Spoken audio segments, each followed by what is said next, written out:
വ്യത്യസ്തമായ തുലാഭാര വഴിപാട് നടത്തി കരാറുകാരൻ.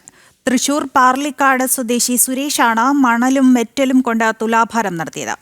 പാർലിക്കാട് വെള്ളത്തിരുത്തി ക്ഷേത്രത്തിലായിരുന്നു വ്യത്യസ്തമായ തുലാഭാരം.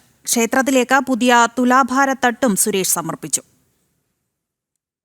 ശ്രീകൃഷ്ണ ഭഗവാന്റെ ആവാസ ഗേഹമായ പാർലിക്കാട് വെള്ളത്തിരുത്തി ക്ഷേത്രത്തിൽ സുരേഷ് എത്തിയത് മണലും മെറ്റലുമായാണ്. ജീവകാരുണ്യ പ്രവർത്തകൻ കൂടിയായ സുരേഷ് കെട്ടിട നിർമ്മാണ കരാറുകാരനാണ്. വർഷങ്ങളായുള്ള സുരേഷിന്റെ ആഗ്രഹമായിരുന്നു ക്ഷേത്രത്തിൽ തുലാഭാരം വഴിപാട് നടത്തണമെന്നത്. എന്നാൽ സുരേഷിന്റെ ബാല്യ യൗവന കാലങ്ങൾ ദുരിതപൂർണമായിരുന്നു. വെള്ളത്തിരുത്തി ശ്രീകൃഷ്ണ ക്ഷേത്രത്തിൽ ദിനംപ്രതി കുളിച്ചു തൊഴാൻ എത്തിയിരുന്ന സുരേഷിന് ഒരു രൂപ പോലും കാണിക്ക വയ്ക്കാൻ കഴിയാതിരുന്ന ഭൂതകാലം. സ്വന്തം വീട്ടിൽ നട്ടുവളർത്തിയ പുഷ്പങ്ങളായിരുന്നു അന്ന് കാണിക്കയായി സുരേഷ് നൽകിയിരുന്നത്. ആദ്യകാലങ്ങളിൽ ടാക്സി ഡ്രൈവറായ തൊഴിലെടുത്ത സുരേഷ് പിന്നീട് കെട്ടിട നിർമ്മാണ മേഖലയിലേക്ക് മാറി. തന്റെ കർമ്മ മേഖലയുമായി ബന്ധപ്പെട്ടുള്ള മണലും മെറ്റലും ഉപയോഗിച്ച് തുലാഭാരം നടത്താനാണ് സുരേഷ് തീരുമാനിച്ചത്. ഒരു തുലാഭാരത്തട്ട് നൽകണമെന്ന സുരേഷിന്റെ പ്രാർത്ഥനയും സഫലമായി. ക്ഷേത്രത്തിൽ സമർപ്പിച്ച തുലാഭാരത്തട്ടിൽ പഞ്ചസാര കൊണ്ട് ആദ്യം സുരേഷിന്റെ മാതാവ് തങ്കവും തുടർന്ന് മെറ്റലും മണലും കൊണ്ട് സുരേഷും തുലാഭാരം നടത്തി. ഈ അമ്പലത്തിൽ ഞാൻ ആദ്യകാലത്ത് വരുമ്പോൾ ഈ അമ്പലം വളരെയധികം ശോചനീയാവസ്ഥയിൽ കിടന്നിരുന്നൊരു ക്ഷേത്രമായിരുന്നു.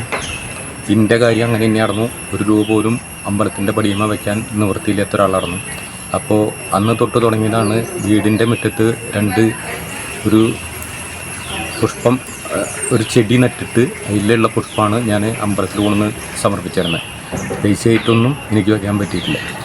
ഒരു നല്ല രീതിയിൽ ആവുകയാണെങ്കിൽ ഭഗവാനെ ഞാൻ മണൽ കൊണ്ടും മെറ്റൽ കൊണ്ടും തുലാഭാരം ചെയ്യാമെന്ന് ഞാൻ നേർന്നുണ്ടായിരുന്നു. അത് 25 വർഷങ്ങൾക്ക് മുന്നേ നേർന്നതാണ്. ഇപ്പോഴാണ് അതെനിക്ക് സാധിക്കാൻ പറ്റിയത്.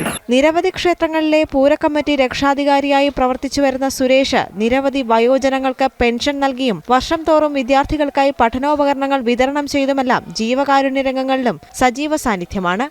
ജനം, തൃശൂർ.